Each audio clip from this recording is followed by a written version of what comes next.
Fréquence Auto, Fréquence Auto, la radio des salariés de l'automobile. tous les sujets qui concernent les salariés de l'auto sont dans Fréquence Auto. Florence Lagarde, Louis Hamelin.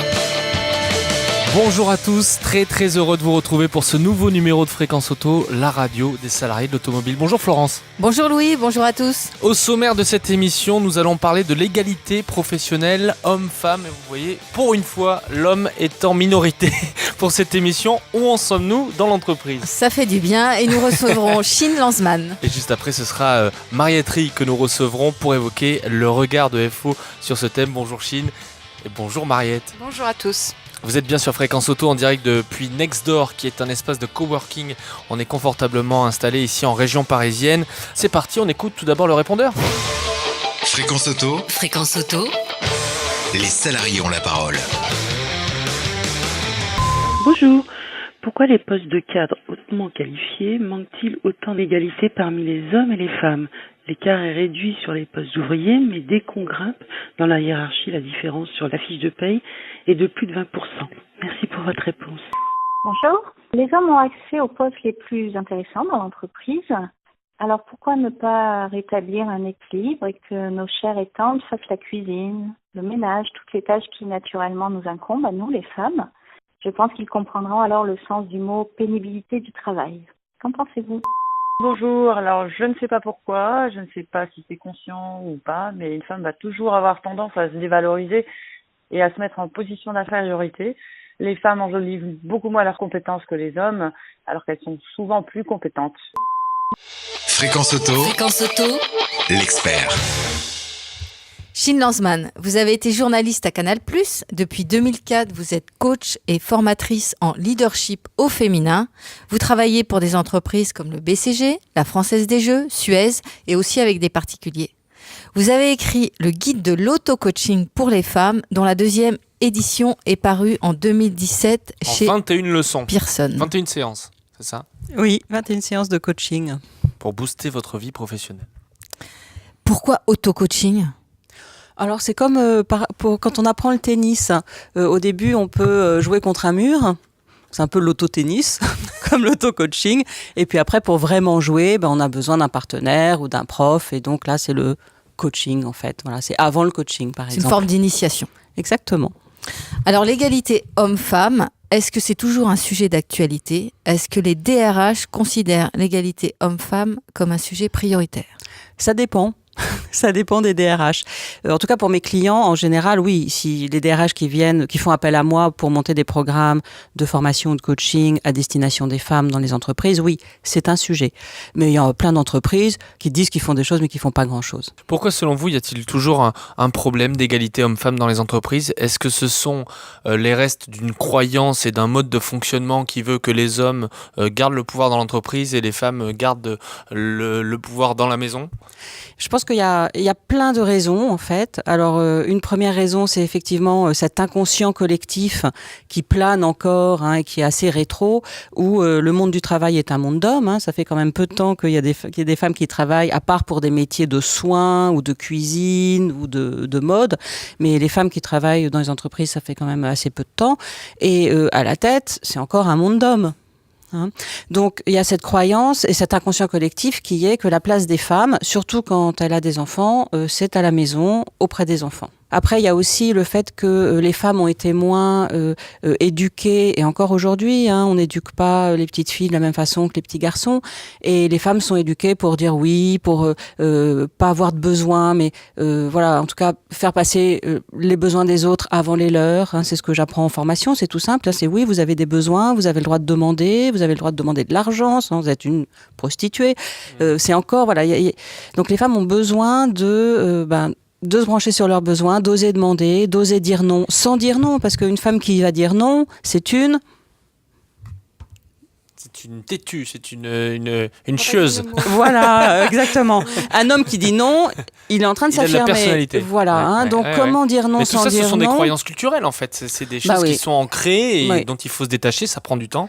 Alors, il faut se détacher, en même temps, c'est là, donc il faut savoir que ça existe. et du coup pouvoir, pourquoi pas les contourner, en tout cas muscler l'assertivité des femmes. Hein. L'assertivité, c'est la confiance en soi, l'affirmation de soi sans peur et sans agressivité. Hein, voilà. Donc Donc il y a les femmes qui ont été moins, effectivement, qui osent moins demander que les hommes, qui osent moins dire non, qui osent moins s'affirmer, qui osent moins se positionner aussi. Hein, voilà. Et puis il y a les hommes au-dessus, ou voilà, même certaines femmes au-dessus, qui disent non, je vais pas la promouvoir parce que elle a des enfants, la pauvre, etc. Est-ce que les femmes ont envie, comme les hommes, d'être promues, d'être reconnues? Est-ce qu'il n'y a pas déjà ce défaut à la base de pas en avoir vraiment envie? Donc oui, les femmes ont aussi envie d'être promues, mais en général, elles se positionnent pas parce qu'elles pensent qu'elles n'ont pas assez confiance en elles, qu'elles n'ont pas les compétences. Alors il y a plein d'études qui ont été faites, notamment une étude qui dit que quand il y a un poste qui s'ouvre, une femme qui a les compétences, elles sont 75% à penser qu'elles n'ont pas les compétences, et les hommes qui n'ont pas les compétences sont 75% à penser qu'ils ont les compétences. Voilà. Donc les femmes en général se positionnent pas. Et puis aussi il y a tout un autre phénomène qui est quand même l'inconscient, enfin la psychogénéalogie, hein, où les ancêtres, les aïeux. Et j'ai beaucoup de clientes dont les mères ont arrêté de travailler ou sont passées à mi-temps pour s'occuper des enfants, et parfois dont les grands-mères ne travaillaient pas. Et du coup, c'est pas évident d'être la seule de sa lignée de femmes à travailler, Oui, cette indépendance, cette liberté a un coût quelquefois même dans les familles sur comment oui, ça et puis peut du coup, être vu. ça peut être vraiment comme une loyauté familiale de non, déjà je bosse, Je vais rentrer dans le moule. Ouais. mais je vais quand même pas en faire trop. Hein, je vais quand même pas être promue parce que déjà je travaille et déjà c'est. Voilà. Donc il y a beaucoup de facteurs effectivement. Vous parliez tout à l'heure du problème de la confiance. Est-ce que ce problème, ça vient des femmes elles-mêmes finalement qui vont s'auto-censurer ou s'empêcher d'avoir de l'ambition, s'empêcher de demander, ou c'est aussi du ressort de l'entreprise? Quasiment toutes mes clientes, quand elles viennent en coaching, je leur demande qu'est-ce qui fait qu'elles viennent, et elles me disent c'est parce que j'ai pas confiance en moi. Bon, donc c'est un fourre-tout le pas confiance. Hein, donc je leur demande si vous aviez confiance, qu'est-ce que vous feriez de différent? Et là, certaines me disent j'irai voir mon DRH et j'irai lui dire que je veux embaucher un stagiaire. L'autre j'ai envie, je me positionnerai. L'autre voilà. Et en fait, elles feraient des choses différentes. Donc oui, le pas de confiance, effectivement, certaines ont besoin de plus de confiance, et encore faut voir où. Et puis, il y a les autres, effectivement, qui les promeuvent pas parce que aussi, elles prennent moins de temps pour faire de la politique, au bon sens du terme, dans l'entreprise. Stratégie, créer leur réseau en interne. Souvent, les femmes, dès qu'elles ont des enfants, même avant, mais qu'est-ce qu'elles vont faire? Elles vont manger leur sandwich derrière leur écran à l'heure du déjeuner, ou leur salade.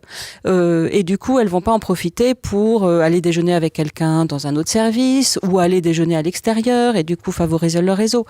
Aussi, elles prennent moins ce temps de mettre en valeur leur savoir-faire. Et quand on les croise dans le couloir, beaucoup qui ont besoin d'empathie, quand on leur demande comment ça va, elles vont dire ça va pas trop, je suis fatiguée. J'ai des clientes de retour congé maternité qui disent à tout le monde: je suis devenue bête, j'ai plus de neurones. Moi, je leur dis d'arrêter ça immédiatement parce qu'elles se dévalorisent. Mais en fait, elles ont besoin d'empathie, elles ont besoin de compréhension. Donc voilà, je les aide, enfin moi et puis d'autres coachs. Hein, je pense que c'est important d'aider les femmes à valoriser leur travail, à pas se dévaloriser. Je pense que la bonne formule pour faire avancer le sujet dans une entreprise, c'est si les personnes à la tête sont convaincues que ça va pas quand il y a que des hommes au top et qu'il faut qu'il y ait une mixité au sommet. Et du coup, les RH suivent. Il peut y avoir un réseau féminin qui se crée, il peut y avoir des règles de bonnes pratiques dans l'entreprise qui se créent, comme pas de réunion après 18h par exemple. Voilà. Mais malheureusement, c'est pas souvent le cas, et parfois les réseaux féminins sont poussés soit par des femmes en interne, soit par les RH.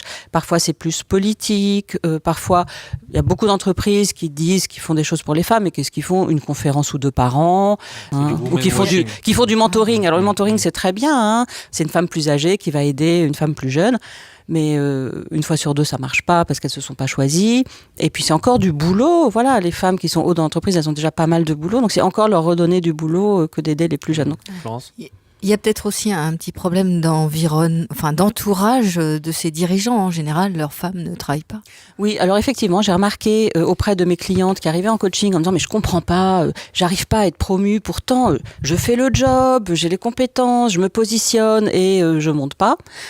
Donc, j'ai remarqué que quand la femme de leur patron ne travaillait pas, en général, le patron arrive pas à promouvoir les femmes parce que c'est vraiment un conflit de loyauté par rapport aux valeurs et aux valeurs de la famille qu'ils ont choisi avec sa femme. Et malheureusement, ça compte énormément parce que c'est inconscient. Voilà. Donc, j'ai une exception comme ça, où il y a un patron dont la femme ne travaille pas, qui promeut les femmes sous lui, mais c'est le seul que je connaisse. Parce que lui, il est conscient de son inconscient. Sûrement. Chine Lanzmann, on a eu pas mal de questions sur ce sujet. Une question qui concerne les salaires. Séverine de Clermont, dans l'Oise, nous dit pourquoi les postes de cadres hautement qualifiés marquent-ils autant d'inégalités parmi les hommes et les femmes ? L'écart est plutôt réduit chez, par exemple, les populations d'ouvriers et ouvrières, mais dès qu'on grimpe dans la hiérarchie, la différence sur la fiche de paie dépasse souvent les 20% entre l'homme et la femme. Comment vous expliquez ça ? Certains disent que c'est parce que les femmes demandent moins. C'est vrai qu'elles osent moins négocier leur salaire à l'embauche, qu'elles osent moins en parler, ou alors elles en parlent éventuellement une fois par an pendant l'entretien d'évaluation, alors qu'il y a des hommes qui ont plus tendance à y aller jusqu'à ce qu'ils ont. Donc, c'est quoi le proverbe ? L'huile va, la roue qui grince. Donc, si vous demandez, vous grincez, vous avez une augmentation. Donc, il y a de ça. Après, il y a aussi une étude qui a été faite. Au retour, quand un homme vient d'avoir un enfant, il est promu et augmenté, sans qu'il le demande en général. Une femme qui vient d'avoir un enfant, c'est rare qu'elle soit promue, et évidemment, en général, elle n'est pas augmentée. Ou si elle a des bonus, par exemple, elle n'a pas ses bonus de l'année parce qu'elle a été absente, etc. Est-ce qu'il y a des exemples de bonnes pratiques, des conseils à donner aux femmes qui nous écoutent ? Et même aux hommes ? Alors, bonne pratique d'entreprise, je suis pas l'expert de ça, mais ce que je vois auprès des DRH ou des clientes qui sont chefs, donc c'est par exemple pas de réunion après 17 ou 18 heures, c'est laisser les femmes s'organiser comme elles veulent. Je pense que ça, ce serait quand même génial si les femmes, et les hommes d'ailleurs, pouvaient s'organiser comme ils voulaient, gérer leur temps comme ils veulent, faire confiance. Voilà. Évidemment, le télétravail, la flexibilité, c'est fantastique. J'ai des clientes qui ont plus d'1 heure de transport aller et plus d'1 heure de transport retour, plus les mômes à la maison quand elles rentrent. Enfin voilà, c'est vraiment fatigant. Donc une journée de télétravail, voire 2, qu'elles puissent choisir quand est-ce que c'est bien, ça c'est fantastique. Et puis il y a aussi des bonnes pratiques, par exemple, il y a des entreprises qui ont décidé que quand elles proposent, il y a une ouverture de poste, il y a une femme qui est proposée pour 2 hommes en général, mais c'est déjà mieux que des hommes. Voilà. Donc il y a des bonnes pratiques, notamment la discrimination positive pour les entreprises. Pour les femmes elles-mêmes, c'est vraiment formez-vous, allez vous faire coacher, voilà, discutez-en. Il y a quelque chose à faire aussi sur la mise en réseau dans l'entreprise. Oui, rejoignez les réseaux féminins ou créez un réseau. Il y en a, ou un réseau féminin, oui, il y en a. On dit qu'il y en a beaucoup parce qu'on en parle. Dans la réalité, il n'y en a pas tant que ça non plus. Donc il y a encore de la place. Allez dans les réseaux mixtes, sortez, mettez en valeur votre travail. Bon, tout ça, je pense que les femmes savent qu'il faut faire ça. Mais après, c'est difficile de changer. Donc faites-vous accompagner. Voilà, faites-vous accompagner. Ce sera le mot de la fin. Merci beaucoup pour votre éclairage sur ces questions. Chine Lanzmann, merci d'être venue sur le plateau de Fréquence Auto. Vous restez un petit peu avec nous parce qu'on va voir le regard de Mariette tout de suite. Fréquence Auto, le regard de... Et aujourd'hui, c'est le regard de Mariette Rie, déléguée syndicale centrale FO Renault, qui va nous donner sa vision sur ces questions d'égalité homme-femme. Alors, on ne voit pas beaucoup de femmes syndicalistes. Comment ça se fait ? On n'en voit pas beaucoup, mais en tous les cas, moi, je suis la preuve que ça existe. Effectivement, on ne voit pas beaucoup de femmes syndicalistes. Moi, je vais pouvoir parler effectivement de femmes syndicalistes dans le domaine, dans le secteur de la métallurgie et plus précisément dans le secteur automobile.